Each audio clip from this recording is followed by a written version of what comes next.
Hello नमस्कार दोस्तों। तो आज मैं बात करने वाला हूँ एक बहुत ही इम्पोर्टेंट टॉपिक पर, क्योंकि आपको पता है दशा सीरीज अभी चल रही है लर्निंग वैदिक एस्ट्रोलॉजी में। तो कुछ देर में बात करना चाहूँगा। अभी तक के अराउंड 85 वीडियोस मैंने अपलोड किए हैं। उसमें मैथमेटिकल एस्ट्रोलॉजी पूरी कवर करने की कोशिश की है। असेंडेंट कैसे निकालते हैं, डिविजनल चार्ट किस तरीके से निकालते हैं, गुलिका कैसे निकालते हैं, भाव कुंडली किस तरीके से निकालते हैं, ये सभी चीज़ें उन लोगों के काम की हैं जो कि कहीं से एस्ट्रोलॉजी का कोर्स कर रहे हैं और उनको एग्ज़ाम वगैरह देनी है। मैंने यहाँ पर कोशिश की है कि जो भारतीय विद्या भवन के स्टूडेंट्स हैं उनके लिए इसका कंप्लीट सिलेबस है, कंप्लीट पैकेज है। तो वो मेरे वीडियोस देखकर केवल या सुनकर जैसे भी उनको टाइम मिलता है वो वहाँ की एग्ज़ाम को इजीली क्वालिफाई कर सकते हैं। अब मैं बात करने वाला हूँ दशा सीरीज में। मैंने काफ़ी अराउंड 11 वीडियोस ऑलरेडी अपलोड किए हुए हैं और ये 12th वीडियो है जिसको इसके बाद मैं दशा सीरीज को एंड करूंगा और ट्रांजिट की सीरीज शुरू करूंगा। तो आप लोग ट्रांजिट की सीरीज को भी मिस नहीं करेंगे, पूरी दशा सीरीज को आप देखिएगा। और आपको कहीं पे भी किसी भी तरीके का डाउट है तो मेरा नंबर आप नोट कर लें, 9013798899। इस पर आप व्हाट्सएप मैसेज करें, कॉल ना करें। और व्हाट्सएप मैसेज पर मैं आपको 100% रिप्लाई करूंगा। सेम डे नहीं कर पाया तो नेक्स्ट डे करूंगा। आप रेस्ट एश्योर करिए कि आप जो टॉपिक बोलेंगे उस पर मैं न्यू वीडियो भी प्रिपेयर करके अपलोड कर दूंगा। अभी तक आप पे यदि कोई भी देख रहा है कहीं पे और उनके किसी साथी ने सब्सक्राइब नहीं किया है तो आप सभी को मैं एडवाइस देता हूं कि आप उन्हें भी ये बताएं कि ऐसा कोई चैनल है, इसमें मैं A to Z सब कुछ एस्ट्रोलॉजी से रिलेटेड आइटम्स सिस्टमाइज तरीके से एक के बाद एक इन्हें पैटर्न में यहाँ पर अपलोड करूंगा। और बीच बीच में अलग अलग तरीके के वीडियोस और टेक्निक्स भी मैं लेकर आता रहता हूँ। तो आप सब्सक्राइब करेंगे तो आपको नई नई चीजें मिलेंगी और आपका ऑब्जेक्टिव होना चाहिए कि ज्यादा से ज्यादा लोगों के पास ये चीज आपकी पहुंच जाए। क्योंकि मेरा ऑब्जेक्टिव इसको एस्ट्रोलॉजी को स्प्रेड करना है। यदि आप एस्ट्रोलॉजी में बिलीव करते हैं तो ये आपकी भी ड्यूटी बनती है कि उसको ज्यादा से ज्यादा लोगों के पास आप स्प्रेड करें, उनको सीखने के लिए मिलेगा, तभी आपकी बातें लोगों को समझना आएंगी। अब मैं शुरू करता हूं। यहाँ पर लास्ट ये मैं क्लास ले रहा हूं इसमें, और इसमें बहुत इंपॉर्टेंट कुछ एक कॉम्बिनेशंस का मैंने कलेक्शन बनाया है। तो वो कलेक्शंस क्या है? फर्स्ट वन है when there are 3 or more debilited planet in a kundali, they start to give strength to the kundali. ऐसा जनरली देखा गया है कि जब भी 3 या 3 से ज्यादा प्लेनेट किसी भी कुंडली के अंदर नीच के या डेबिलिटेट हो जाएं तो वो 3 उच्च के प्लानिटों की तरह ही रिजल्ट देते हैं। ऐसे पर्सन की लाइफ के अंदर रिमार्केबल अचीवमेंट होते हैं। आप जो कुंडली देखकर एनालाइज करोगे आप बिल्कुल फेल हो जाओगे। और तो आप ये मानकर चलिएगा जब भी 3 or more प्लैनेट्स किसी भी कुंडली के अंदर नीच के हैं तो वो ऐसे पर्सन की कुंडली बहुत स्ट्रोंगर हो जाती है, उसकी लाइफ के अंदर वो राजयोग और बहुत बड़े बड़े अचीवमेंट करेगा।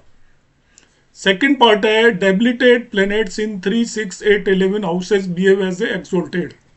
ये के एन राव सर की भी थ्योरी है और सभी बुक्स में भी मिलती है, पाराशरी में भी ये मिलती है कि जब भी तीसरे, छठे, 8वें और 11वें भाव के अंदर नीच के ग्रह जाकर बैठ जाए तो वो एक उच्च के ग्रह की तरह रिजल्ट देना शुरू कर देते हैं। तो ऑलवेज नीच को देखते ही घबराने की जरूरत नहीं है। 3, 6, 8, 11 में यदि नीच के ग्रह हैं तो उच्च के ग्रहों की तरह वो रिजल्ट देंगे। नेक्स्ट वन, ऑलवेज एनालाइज ए कुंडली आफ्टर टेकिंग दशा लॉर्ड एज लगना। तो ये ज्यादातर लोग गलतियां करते हैं। आप जब भी किसी भी दशा को यदि देखना चाहते हो तो लग्न आप रोटेट कर लें अपनी कुंडली को और दशा लॉर्ड को लग्न बनाकर देखें। उससे कौन कौन से हाउसेस स्ट्रोंगर हैं, उन हाउसेस से रिलेटेड आपको बेस्ट रिजल्ट मिलने वाले हैं। जिस भी भाव का में लॉर्ड बैठा है, जिसकी दशा चल रही है, उसको आप लग्न बनाकर पूरी कुंडली को देखकर और वहां से जिन भी भावों के अंदर राजयोग बन रहे होंगे, जिन भी भावों की स्थिति अच्छी होगी, उनसे रिलेटेड अच्छे रिजल्ट मिलेंगे उस दशा में। नेक्स्ट पॉइंट है when position of AD lord is in 6, 8, 12 from MD lord results are unpleasant. मतलब जो अंतरदशा लॉर्ड की पोजीशन की बात कर रहा हूं मैं एक दूसरे से। जब आपने एमडी लॉर्ड को लग्न बना लिया, महादशा लॉर्ड को लग्न बना लिया, तो अंतरदशा लॉर्ड यदि उससे छठे, 8वें और 12वें भाव के अंदर आ रहा है ये महादशा लॉर्ड से पोजीशन बता रहा हूं मैं, वैसे छठे और आठवें और 12वें भाव की बात नहीं कर रहा। तो महादशा लॉर्ड से जब अंतरदशा लॉर्ड 6, 8, 12 भाव में आता है तो आपको अच्छे रिजल्ट नहीं मिलेंगे। जैसे मैंने प्रीवियसली बताया था, एक साथ में भी यदि वो दोनों हो तभी भी रिजल्ट उतने अच्छे नहीं होते। नेक्स्ट कॉम्बिनेशन है दशा of strong 9th house and 9th Lord. यदि 9th हाउस स्ट्रॉन्ग है, उसके अंदर कोई प्लेनेट बैठा है, या 9th लॉर्ड स्ट्रॉन्ग है, उसकी दशा है, तो वो एक पर्सन के फॉर्च्यून को चेंज कर देती है। उसकी जितनी भी दुविधाएं हैं, कमजोरियां हैं, वो सारी कमजोरियां दूर हो जाएंगी। उसकी परेशानियों को बदल देती है, या आप कह सकते हो उसके भाग्य में बहुत बड़ा बदलाव आता है। एकदम से जो कहते हैं अर्थ, फर्श से अर्श पर आ जाएगा पर्सन, इतना भाग्य में चेंज होता है। मगर 9th हाउस लॉर्ड स्ट्रॉन्ग होना चाहिए। एक नेक्स्ट कॉम्बिनेशन है जिसे आप याद रख सकते हैं, जो ज्यादातर लोग देखते नहीं है, कि वर्गोत्तम लग्न और वर्गोत्तम मून यदि हो तो वो कुंडली अपने आप में बहुत ज्यादा स्ट्रांग हो जाती है। आपके सिग्निफिकेशंस के रिजल्ट जो आप एक्सपेक्ट कर रहे हो उससे कई गुना बेहतर मिलेंगे, और जो खराब रिजल्ट जो आप एक्सपेक्ट कर रहे हो उससे कई गुना कम खराब मिलेंगे।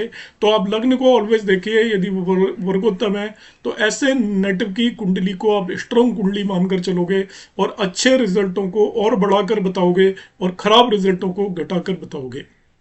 नेक्स्ट कॉम्बिनेशन है रिगार्डिंग जो जनरली हम देखिए कंफ्यूज रहते हैं, वो सभी पॉइंट मैंने यहाँ पे कवर करने की कोशिश की है। दशा of retrograde planet gives unpredictable result. तो रेट्रोग्रेड प्लैनेट की जो दशा होती है वो अनप्रेडिक्टेबल रिजल्ट देती है। अनप्रेडिक्टेबल रिजल्ट का मतलब क्या होता है, हमें नहीं पता कैसे रिजल्ट होंगे। आप अच्छा एक्सपेक्ट कर रहे हो वो खराब हो सकते हैं, खराब एक्सपेक्ट कर रहे हो अच्छे हो सकते हैं। तो जब भी रेट्रोग्रेड प्लैनेट की दशा हो उसको थोड़ा ठीक से रीड करने की कोशिश करें। इस पर मैं अलग से सेपरेट एक वीडियो लेकर आऊंगा कि हम किस तरीके से रीड करेंगे, मगर अभी आप ये जानिए कि वो अनप्रेडिक्टेबल होते हैं, पूरी तरह प्रेडिक्शन नहीं दी जा सकती। नेक्स्ट पॉइंट है यहाँ पर इन मेडिकल एस्ट्रोलॉजी दशा of retrograde planet is malefic. तो मेडिकल यदि हम ट्रीटमेंट से रिलेटेड बात कर रहे हैं, मेडिकल एस्ट्रोलॉजी की बात कर रहे हैं, तो कॉम्बिनेशंस बनते हैं जब भी कोई प्लेनेट रेट्रोग्रेड हो और उसकी दशा चल रही हो तो हम उसे खराब मानकर चलेंगे नेटिव के लिए। वो ठीक है तो बीमार हो जाएगा, यदि उसे बीमार होगी तो वो प्रोलॉन्ग्ड होगी। ठीक हो गया और रेट्रोग्रेड प्लेनेट की दशा आई तो वो वापस से बीमार हो जाएगा, फिर से वो डिजीज आ जाएगी। उसको इस तरीके से हम प्रेडिक्ट करेंगे। फिर दशा of a planet with the मंदी, मंदी के साथ जो भी प्लेनेट हो, और इसको आप गुली का भी कह सकते हो, तो वो दशा भी आपकी क्या जाने वाली है, खराब जाने वाली है। जो भी प्लेनेट मंदी के साथ है उसकी दशा अच्छी नहीं होती। नेक्स्ट कॉम्बिनेशन की बात करेंगे, प्लेनेट इन 357 नक्षत्र फ्रॉम जन्म नक्षत्र। ये आप मेरे वीडियोस देख रहे होंगे तो आपने देखा होगा, मैंने नक्षत्र थ्योरी के बेस पर दशाओं को एनालाइज करना बताया है। मैंने किस तरीके से हम करते हैं, 3-4 वीडियो मैंने बताए थे आपको। तो नक्षत्र के बेस पर मैंने आपको ट्रांजिट के रिजल्ट और दशाओं के रिजल्ट देखना बताया था। वहां पे भी ये कॉम्बिनेशन मैंने बताया था कि जो भी जन्म नक्षत्र से तीसरा, पांचवा और सातवें नक्षत्र में जो भी प्लेनेट हो उनकी दशाएं अच्छी नहीं जाती, चाहे वो आपकी कुंडली के लिए बेनिफिक हो या फंक्शनल बेनिफिक हो। तो इन पॉइंट्स को आपको ध्यान रखना है। आप देख रहे हैं कि ये तो प्लेनेट फंक्शनल बेनिफिक है मगर दशा खराब जा रही है, तो आप जरूर उसका नक्षत्र देखिए, कहीं वो उसका तीसरा, पांचवा और सातवां नक्षत्र तो नहीं है। तो प्रत्यारी हो गया आपका, वध नक्षत्र हो गया, तो ये नक्षत्र क्या करते हैं, आपके प्रॉब्लम क्रिएट करते हैं।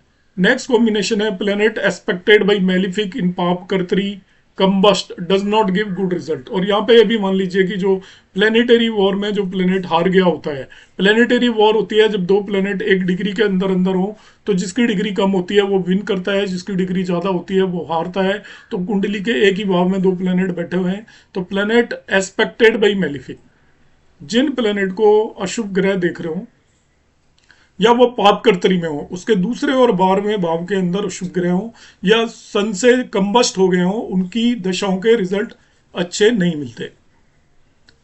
नेक्स्ट कॉम्बिनेशन देखते हैं, दशा ऑफ प्लेनेट प्लेस्ड इन 6, 8, 12, 6, 8, 12 में हो या उनके लॉर्ड हो, वो भी बैड रिजल्ट देते हैं यदि अंतरदशा भी इन्हीं प्लेनेट्स में से किसी की हो। तो 6, 8, 12 में जो प्लेनेट बैठे हुए हैं या 6, 8, 12 के जो लॉर्ड हैं या स्वामी हैं, उनकी दशा और इन्हीं में से किसी की अंतरदशा हो तो आपको अच्छे रिजल्ट नहीं मिलेंगे, खराब रिजल्ट मिलेंगे। अब यहाँ पर ये दो कॉम्बिनेशन हैं, ध्यान से देखें। Planets in dasha gives two type of result. ये एक डिफरेंट स्टोरी है, जो अभी तक मैंने बताया था वो डिफरेंट स्टोरी थी, और इसे ध्यान से समझने की कोशिश करें कि किसी भी प्लैनेट की दशा चल रही है तो अब आपको पता कैसे चलेगा ये क्या रिजल्ट देगा। दशा देख ली अच्छी है, दशा देख ली खराब है। अब हम उसके रिजल्ट कौन कौन से देखेंगे, वो दो तरीके के रिजल्ट देते हैं। फर्स्ट वन देंगे related to their own signification. ये ध्यान रखना है, इसको भूल जाते हैं हम लोग। सातवें भाव की दशा है तो मैरिज कराएगा, ये देखते हैं।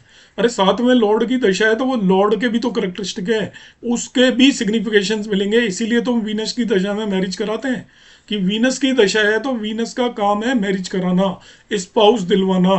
तो वो किसी भी भाव का लॉर्ड है तो वीनस की जब दशा होगी तो वो मैरिज कराएगा, क्योंकि एक प्लेनेट के दो सिग्निफिकेशंस होते हैं। जुपिटर का काम है बच्चे देना, तो जुपिटर की जब भी दशा होगी तो वो आपकी प्रोजेनी के लिए रेस्पॉन्सिबल है। फिफ्थ लॉर्ड के साथ जुपिटर को इसीलिए देखा जाता है। तो कोई भी प्लेनेट जब दो तरीके के रिजल्ट देता है, एक तो वो खुद के सिग्निफिकेशंस, और दूसरे वो देगा अपनी ओनरशिप जिन भी हाउसेस का वो लॉर्ड है। तो जैसे यहाँ पे बता रखा है सन अथॉरिटी भी देगा, लॉर्डशिप के हिसाब से देगा। मार्स की दशा है तो वो आपको लैंड देगा, ब्रदर्स भी दे सकता है। जुपिटर है तो वो वेल्थ और चिल्ड्रन देगा। वीनस है तो वाइफ एंड वेल्थ देगा। तो इस सूत्र को ज्यादातर लोग यूज नहीं करते, इसलिए मैंने यहाँ पर ये मेंशन किया है कि जब भी किसी प्लेनेट की दशा हो तो it will give two type of result. First result वो देगा वो अपने खुद के जो भी उसके सिग्निफिकेशन है, और सेकंड देगा वो लॉर्डशिप के। अब आता है नेक्स्ट ये टॉपिक, यहाँ पे मैं लिख रहा हूँ दशा of planets. A strong planet give good result.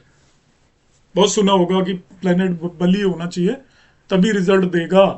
यदि वो बेनिफिक है मगर बली नहीं है, स्ट्रॉन्ग नहीं है, तो वो आपको रिजल्ट नहीं देगा। तो अब यहाँ पे सबसे बड़ा क्वेश्चन फिर से वही आता है, बली क्या होता है, पता कैसे चलेगा।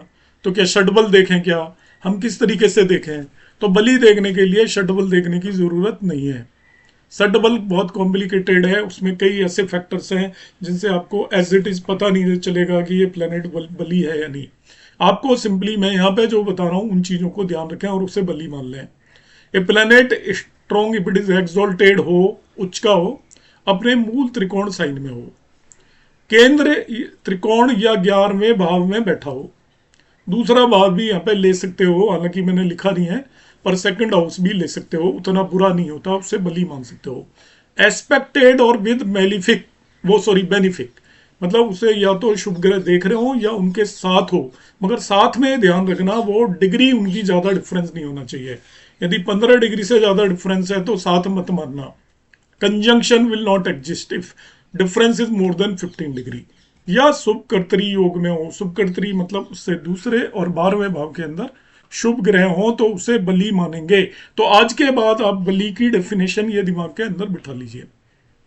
हम देखेंगे कि ये इसकी योग कारक है, इसकी दशा आ गई तो इस सारे क्राइटेरिया में से कोई क्राइटेरिया फुलफिल हो रहा है या नहीं हो रहा है। यदि नहीं हो रहा है तो वो स्ट्रॉन्ग नहीं है। या मूल त्रिकोण के साथ हम मित्र साइन भी ऐड कर सकते हो, ऑन साइन भी ऐड कर सकते हो, तभी भी हम उसे वली ही मानेंगे। अब एक प्लैनेट वीक हो जाता है तो वो चाहे योग कारक हो या कैसा भी हो, वीक प्लैनेट अच्छे रिजल्ट नहीं दे सकता। तो उसको वीक कब कहेंगे। A planet is weak if it is debilitated, मतलब नीच का हो जाए, शत्रु राशि में एनिमी साइन में हो जाए, कम्बस्ट हो जाए, या प्लैनेटरी वॉर में हार जाए, ये भी नोट कर लीजिए। उसको मेलिफिक एस्पेक्ट कर रहे हो, 6, 8, 12 में चले जाए, या 6, 8, 12 के लॉर्ड्स उसको एस्पेक्ट करें, और कंजक्ट हो जाए विद द राहु और केतु और इन पाप कर्तरी, इन सभी केसेस में प्लेनेट को वीक मानकर चलेंगे। तो स्ट्रॉन्ग और वीक के कॉम्बिनेशन आपके माइंड में होने चाहिए। ये बड़े आसान है, जो देखते ही पता चल जाते हैं। तो जो वीक प्लेनेट है उसकी दशा और अंतरदशाओं में आपको अच्छे रिजल्ट नहीं मिलेंगे। अब मैंने यहाँ पर कुछ एक पॉइंट यहाँ पर मार्क किए हैं जो आप दशाओं को देखते टाइम हमेशा ध्यान में रखेंगे। पहला देख लेना है कि यदि कोई भी प्लेनेट जिसकी दशा है वो सर्प दृष्टिकोण में तो नहीं है। सर्प दृष्टिकोण होता है कर्क राशि में second and third. Second and third का मतलब है उसकी डिग्री 10 से 30 हो तो सर्प दृष्टिकोण है। कर्क राशि में कोई भी ग्रह है, सभी ग्रहों की आप निकाल सकते हो, वो 10 से 30 डिग्री तक है तो सर्प दृष्टिकोण में होगा। वृश्चिक राशि स्कॉर्पियो में वो यदि 0 से 20 डिग्री तक है तो सर्प दृष्टिकोण में होगा। और मीन या पाइसेस राशि में वो 20 से 30 डिग्री है तो सर्प दृष्टिकोण में होगा। ऐसे प्लेनेट की दशा जनरली खराब ही जाती है और बहुत ज्यादा खराब जाती है। चाहे वो आपका योग कारक भी हो, तो वो आपको पता लगेगा कि ये तो रिजल्ट ऐसे दिए हैं इसने, तो बिल्कुल मरने वाले रिजल्ट दे दिए, तब आप समझ जाइए कि इस ऐसा कुछ होगा। दूसरा ये भी नोट कर लें, एनी प्लैनेट इज इन मृत्यु भाग, तो मृत्यु भाग की एक पूरी टेबल होती है, कौन सा प्लैनेट किस राशि में कब मृत्यु भाग पर होता है, वो पूरी टेबल होती है, उसको आप ले सकते हैं। बुक्स में भी होती है, और आप यूट्यूब पर भी जा सकते हो, वहां पे भी मिल जाएगी, या फिर आप गूगल करोगे तभी भी मिल जाएगी। तो वो आपको पता होना चाहिए, जो भी प्लैनेट मृत्यु भाग में है उसकी दशा खराब जाएगी, मृत्यु नहीं करेगी, कहीं आप सोचे मृत्यु नाम आ गया तो वो मार देगी। फर्दर है, note navamsha condition of each planet, बहुत जरूरी है। आप देखिए कि वो D1 चार्ट के अंदर कैसी स्थिति में है, फिर नवांशा में वो कैसी स्थिति में चला गया। और मैं आपको एडवाइस करूंगा, नवांशा में भाव की जगह राशि देखें आप केवल, वो शत्रु राशि में तो नहीं चला गया है, वो नीच का तो नहीं हो गया है, या वो शुभ राशि में गया है, या किस तरीके की राशि में गया है, शुभ कर्तरी में है, कोई योग नवांशा के अंदर बना रहा है। तो योगों का कोई मीनिंग नहीं होता नवांशा में, मगर फिर भी आप ये देख सकते हो वो अच्छे योग बना रहे हैं, तो उसकी स्थिति अच्छी हम देखेंगे। तो नवांशा में जो स्ट्रांग होगा तो उसकी जो दशा है वो जो आप एक्सपेक्ट कर रहे हो उससे बेटर होगी, और वीक हो जाएगा तो उसकी दशा जो आप एक्सपेक्ट कर रहे हो उससे कम हो जाएगी। ये भी देखेंगे आप ऑलवेज, ये भूलना नहीं है, सी इफ एनी साढ़े साथी इज गोइंग ऑन, सैटर्न की साढ़े साथी तो नहीं जा रही है, यदि गई हुई है तभी भी वो दशाओं पे कुछ ना कुछ असर डालेगी। तो इसे भी नोट करेंगे जब भी दशाओं का रिजल्ट बताएंगे। एक और बहुत इंपॉर्टेंट पॉइंट है, एनालाइज प्रीवियस दशा from native point of view. आप नेटिव से बात करें, उससे पूछें कि आपका पिछला वक्त यदि कोई दशा परिवर्तित हुई है तो पिछला वक्त कैसा गया है, क्या माइंड पर बहुत ज़्यादा स्ट्रेस रही है, या बहुत एंजॉयमेंट में रहे हो, बहुत स्ट्रेस रही होगी, तो उसकी आने वाली दशा अच्छी भी रही है तो वो उतनी काफ़ी टाइम उसको संभलने में लग जाएगा।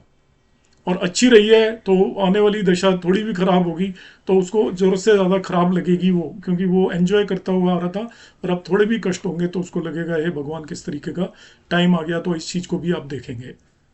लास्ट वन में आपको देखना है सीधा ट्रांजिट कंसिडरिंग विनाष्टक वर्ग एंड सर्वाष्टक वर्ग, तो वो उस पर मैं अलग से एक्सप्लेन करूंगा हम किस तरीके से देखते हैं। अष्टक वर्ग की भी मेरी सीरीज आएगी, अभी थोड़ा टाइम लगेगा, पर मैं पूरी एक सीरीज लेकर आने वाला हूँ। तो इस तरीके से आज मैं एंड करता हूँ दशा सीरीज का, और आप लोगों के जिस तरीके के सजेशंस आएंगे वो उन पर मैं काम करूंगा। अभी जो मेरा ऑब्जेक्टिव मेनली दो हैं, एक तो सभी लोगों को सारी चीज़ों के बारे में बता देना है थ्योरी, और जो लोग एग्जाम वगैरह कहीं से दे रहे हैं उनको पूरा सिलेबस कवर हो जाएगी। और जो मेरे साथ एस्ट्रोलॉजी कर रहे हैं, बहुत कम होंगे हालांकि, पर जो कर रहे हैं उनको एक कोई टॉपिक बचे ना, ऐसी कोई चीज़ ना रहे जो उनके मैं उनको बताऊँ ना। तो इन वीडियोस को आप सीरियल वाइज देखते रहिए। ये मैं कंप्लीट पैकेज पूरा कोर्स आपके सामने लेकर आ रहा हूँ, जो किसी भी इंस्टीट्यूट में कराया जाता है उससे आपको यहाँ ज़्यादा ही मिलेगा, कम नहीं मिलेगा। आपको वीडियोस मेरे कैसे लगे, दशा सीरीज पूरी कैसी लगी, यदि आपने देखी है तो कमेंट बॉक्स में जरूर कमेंट डालिएगा। आपके सजेशंस का ऑलवेज वेट करता रहता हूँ मैं, आप जो भी सजेशन देंगे उन पर ही मैं काम करूँगा। नमस्कार।